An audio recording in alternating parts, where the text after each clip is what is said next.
Sachin, good morning. Sachin, आपकी trade.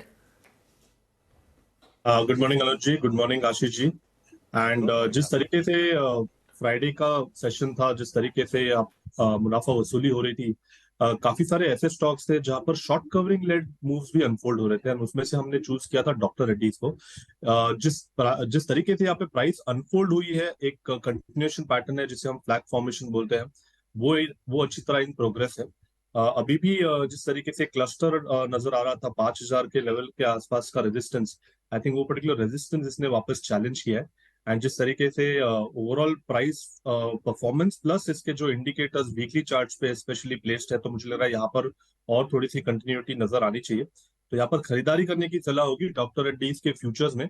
5,000 के आसपास के फ्यूचर्स में क्लोजिंग है, लगभग मुझे लग रहा है 49, 80, 85 तक खरीदारी की जा सकती है। स्टॉप लॉस आपको 4930 पे लगाना है ऑन क्लोजिंग बेसिस। इंट्राडे के लिहाज से मुझे लग रहा है 5080 तक मोमेंटम एक्सटेंड होना चाहिए। बट पोजिशनली पैटर्न के लिहाज से टारगेट जो प्लेस्ड है 5130, आई थिंक ये पर्टिकुलर लेवल के लिए भी वेट किया जा सकता है।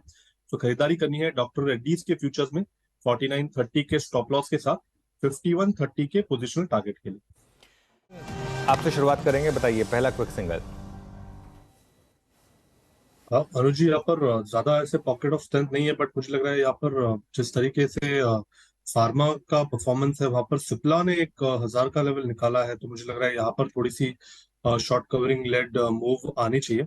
अपने 5 डे एक्सपोनेंशियल मूविंग एवरेज को वापस रिकॉन्कर कर रहा है। एंड एक अच्छा ओपन लो भी है 992.70 का। तो आई थिंक स्टॉप लॉस 994 पे भी लिया जा सकता है ड्यूरिंग द डे।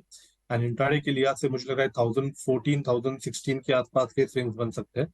सो खरीदारी करनी है सिप्ला के फ्यूचर्स में। तो सचिन, फिर आपसे शुरुआत हो रही है चार का चौका की, तो सस्ता ऑप्शन ट्रेड बता दीजिए, चलिए।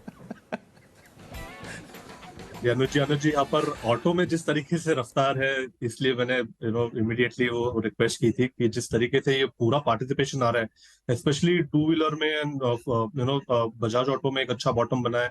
वो पर्टिकुलर ट्रेड हमने हमारे क्लाइंट्स को रिकमेंड किया। बट मुझे लग रहा है यहाँ पर हीरो मोटोकॉर्प का भी डेटा काफी इंटरेस्टिंग है। लगभग एक अच्छे डिक्लाइन के बाद डबल बॉटम बनने के संकेत यहाँ पर नजर आ रहे हैं। जिस तरीके से अभी तक डेली प्राइस एक्शन अनफोल्ड हो रही है, तो एक काफी शानदार रिकवरी की गुंजाइश की जा सकती है। तो यहाँ पर हीरो मोटोकॉर्प का 2800 का कॉल ऑप्शन यहाँ पर खरीदारी करने की सलाह होगी, जो लगभग अराउंड 32 के आसपास फिलहाल ट्रेंड हो रहा है। इंट्राडे के लिहाज से आपको स्टॉप लॉस 10 रुपए के आसपास लगाना है।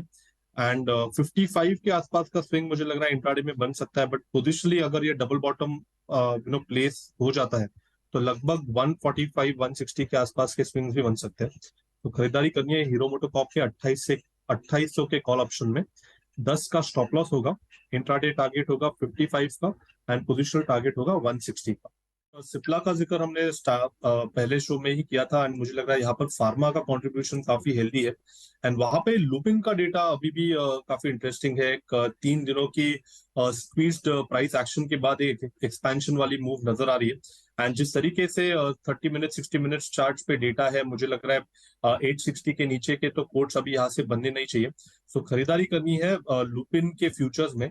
इंट्राडे के लिहाज से तो मुझे लग रहा है 880 का आसपास का स्विंग बन सकता है। बट पोजिशनली मुझे लग रहा है 910 के लिए ये पर्टिकुलर पोजीशन आपको रिटेन करनी चाहिए। एंड स्टॉप लॉस जो आज इंट्राडे का एक लो बनाया है 851 के आसपास का, तो 850 के स्टॉप लॉस के साथ आपको ये पर्टिकुलर पोजीशन ऐड करते रहनी है 910 के लक्ष्य के लिए Lupin on the long side.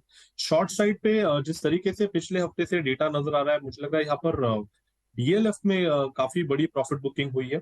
And जिस तरीके से 500 लेवल के आसपास एक बेरिश एनगल्फिंग फॉर्मेशन एस्टेब्लिश हुआ है, प्लस अपने 5 वीक एक्सपोनेंशियल मूविंग एवरेज के नीचे इसने क्लोजिंग एस्टेब्लिश की है लगभग 14 हफ्तों के बाद। तो मुझे लग रहा है यहाँ पर कंटिन्यूड थोड़ा सा सेलिंग प्रेशर रहना चाहिए। रिवर्सल की अगर हम बात करें, तो जब तक एक वीकली क्लोजिंग एस्टेब्लिश नहीं होती 485 जोन के ऊपर, आई थिंक तब तक इस पर्टिकुलर स्टॉक में दबाव रहना चाहिए। इंट्राडे के लिहाज से मुझे लग रहा है 465 के आसपास का स्विंग बन सकता है। बट पोजिशनली मुझे लग रहा है 450 के टारगेट के लिए यहाँ पर फ्रेश शॉट्स अभी भी ऐड किए जा सकते हैं। स्टॉप लॉस आपको 482 पे लगाना है ऑन क्लोजिंग बेसिस। एंड बिकवाली करनी है डीएलएफ के फ्यूचर्स में।